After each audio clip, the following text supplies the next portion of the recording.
Nako, eto mga kababayan, no, mayroon pong masamang balita na nangyari ngayon mga kababayan. No, bad news po ito para dito kay dating presidente Digong Duterte.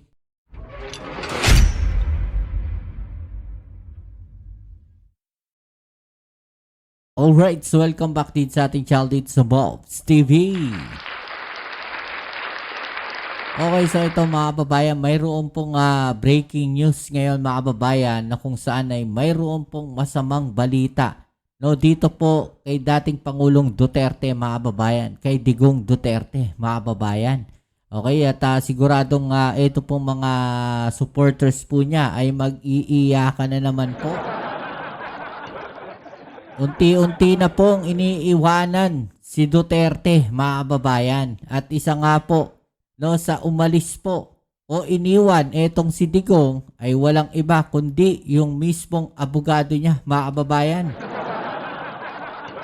Okay, so yan po yung ating alamin ngayon at pag-uusapan. Pero syempre bago ang lahat, please don't forget to subscribe, like, share at comment dyan sa comment section.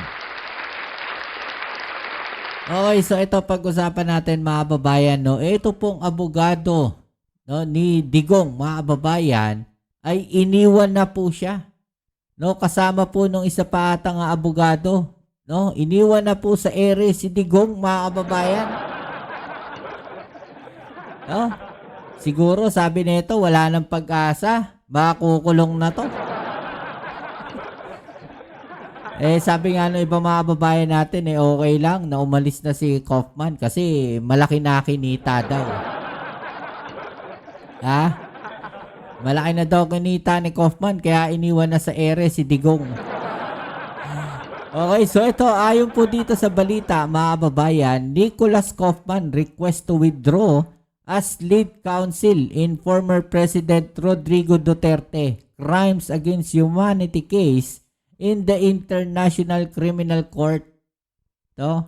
Iniwanan na po si Digong mga babayan, nag-withdraw na po, nag-resign na. Wala na po magtatanggol kay Digong. Siguro lahat na po ng taktika, sabi ni Kaufman, lahat na ng taktika, lahat na ng delaying tactics, ginawa ko. Oh, hindi umubra. Ang hirap mong ipagtanggol. Sabi siguro ni Kaufman, no, hirap mong ipagtanggol, Digong. Kasi yung ebidensya, overwhelming, sabi nga nila. No, talagang grabe po yung mga ebidensyang ipinakita nung confirmation of charges dito kay Digong mga babayan. Lahat po. No, may mga videos, may mga documents, no, lahat ng documentation iprenesinta ng prosecutors panel o prosecution panel mga kababayan, at doon po talagang natahimik po ang buong mundo. Nakita nila kung ano yung mga ginawa, no, netong si Digong, simula po doon sa pag-uutos hanggang sa paggawa po mismo, no, ng mga inuutos niya na pagpatay mga kababayan. Siya mismo, nakikita po doon sa mga balita, no? At sabi nga dito, no, Nicholas Kaufman asked ICC to let him withdraw as Rodrigo Duterte's counsel. No, tinanong daw po o nakiusap o nagsabi etong si Kaufman, no, na pabayaan daw po siyang mag-withdraw bilang counsel daw po ni Rodrigo Duterte. British-Israeli Nicholas Kaufman on Friday requests leave from the ICC court to withdraw from the defense team of former President Rodrigo Duterte, who is set to face trial on charges of crimes against humanity in connection with his war on drugs. Kung maalala natin mga babayan, ito pong si Sara Duterte, no, nandyan din po sa The Hague. Baka kinausap si Kaufman. Wala ka silbi. No, mag-resign ka na. Kesa sipain ka namin. No, sabi siguro baka kinausap to ni Sara Duterte. No, na walang silbi si Kaufman. Hindi na ipagtanggol yung tatay nila. Kaya imbis na sipain, no, pinag-resign na lang. Yun naman haka-haka lang natin, di naman natin sinasabing totoo mga kababayan, no? I am convinced, sabi po dito ni Kaufman, that the continuity and efficacy of Mr. Duterte's representation will remain assured through who has a wealth of experience at the ICC and the existing defense team. Council thanks for his extremely graceful, supportive, and collegial approach. So, Kaufman told the Trial Chamber 3. Okay? Assured through redacted. So, may tao po, mga babayan, na binanggit dito. Redacted po siya. Okay? In the event that leave is granted, I affirm that I will adhere to all relevant provisions of the ICC Code of Professional Conduct concerning confidentiality and record keeping provided for in Articles 8, 5, and 17. If my withdrawal is approved, I am convinced that I will be leaving Tatay Digong in safe hands. May God bless the former president, the Duterte family, and the Filipino nation, he said. No, sabi po niya, mga kababayan, no, sabi pa po dito, there is no during the confirmation charges hearings in February, Kaufman said that Duterte did not issue specific orders to kill drug suspects. Talaga ba? May mga video nga 'di ba? May mga ebidensya, may mga videos na ipinakita na kung saan sinasabi po niya. 'Di ba? At nagsalita rin, no? Sila Bato, mga kababayan. Sabi po dito, there is no smoking gun in this case and it is not for want of a desperate attempt to find one on the part of the prosecution with all their leading questions when they interviewed their criminal cooperating witnesses.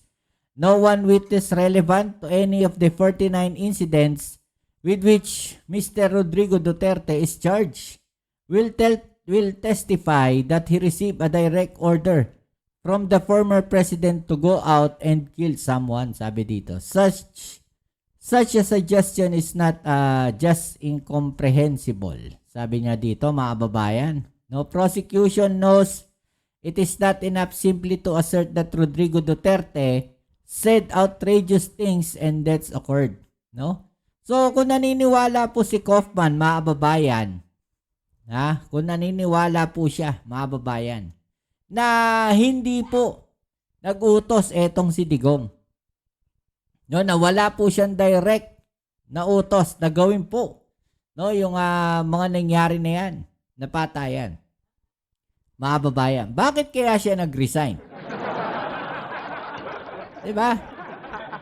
Mapapatanong ka bakit siya nag-resign, mga babayan, kung alam niya, no, na walang matibay na ebidensya laban kay Digong? No? Kung alam niya na walang matibay na batayan para ma-convict si Digong, mga babayan. So, doon pa lang mapapaisip ka na pinagloloko ba tayo ni Kaufman? Kasi bilang abogado, no? Bilang abogado, mga babayan, si Kaufman, kung alam niyang matibay ang laban niya, no, at walang matibay na ebidensya laban kay Digong, bakit niya bibitawan yung kaso? Tandaan niyo po, mga babayan, ICC po yan. No? Kung ang kaso po ay maipapanalo ni Kaufman, napakalaki po niyan. No? Napakalaking achievement niyan para sa kanya. Na naipanalo niya yung kaso ni Digong. Kaso, anong nangyari? Nag-resign siya. Nag-leave siya, mga babayan. So, ibig bang sabihin nun, walang matibay na ebidensya, no, na magpapatunay, mga babayan, na hindi yan iniutos ni Digong? No? Mahina ba yung ebidensya ng prosecution? Ito ay nagpapatunay lamang, mga babayan, na ang paglilib po netong si Kaufman, mahina po, no, ang kanilang depensa. No, na hindi po mananalo yung kaso ni Digong.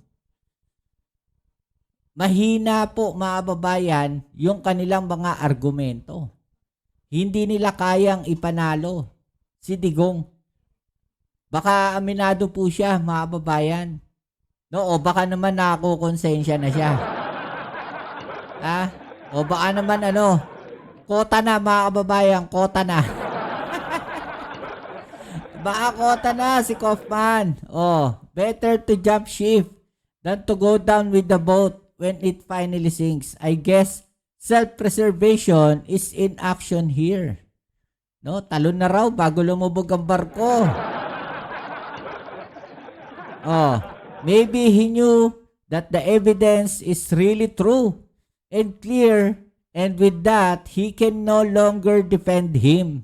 Oh, FPRRD. The writing is on the wall. Also, pumaldo naman na siya. Yan o, sabi po. Diba mga babayan? Oh, afraid that he might be the next laptop victim. Baka siya daw po yung ano. Baka siya na daw po yung susunod na batuhin po ng laptop na mamahalin. Na ginagamit lang sa Zoom meeting mga babayan. Sayang nga naman. Diba? Ayusin nyo ang terminology nyo. Finish contract na si Kaufman bilang lead counsel. Anong nag-withdraw? Nag-withdraw na. Bobo ba to?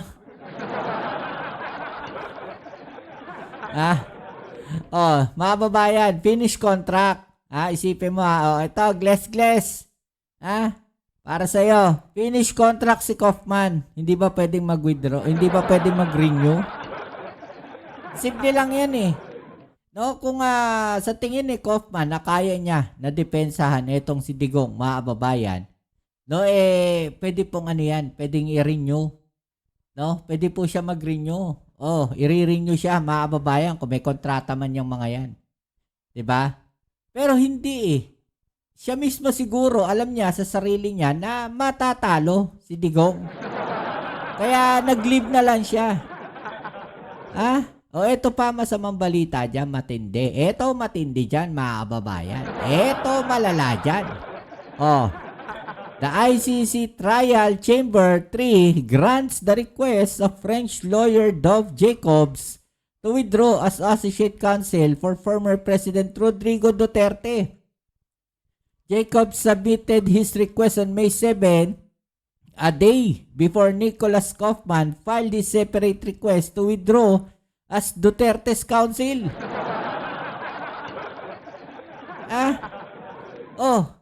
Si Dov Jacobs din, mga babayan, associate counsel. No, at si Kaufman na, yung nag-withdraw. Tayo dyan.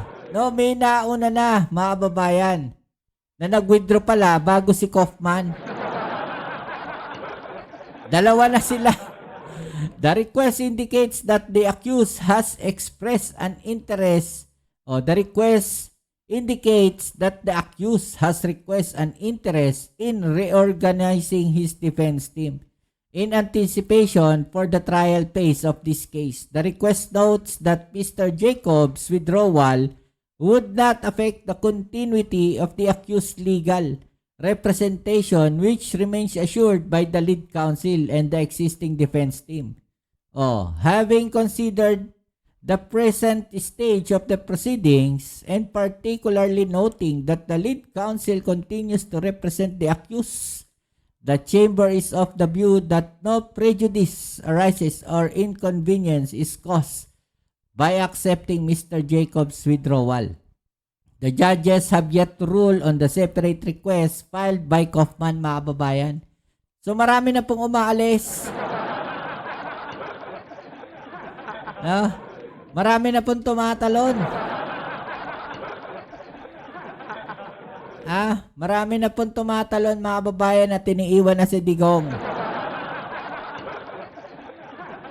Baka naman daw so baka pwede na si Roque since accredited pa din naman yata siya sa ICC. 'Di ba nagpresenta na siya nung una pa lang pero ayaw ni Digong. So baka pumayag na sila ngayon.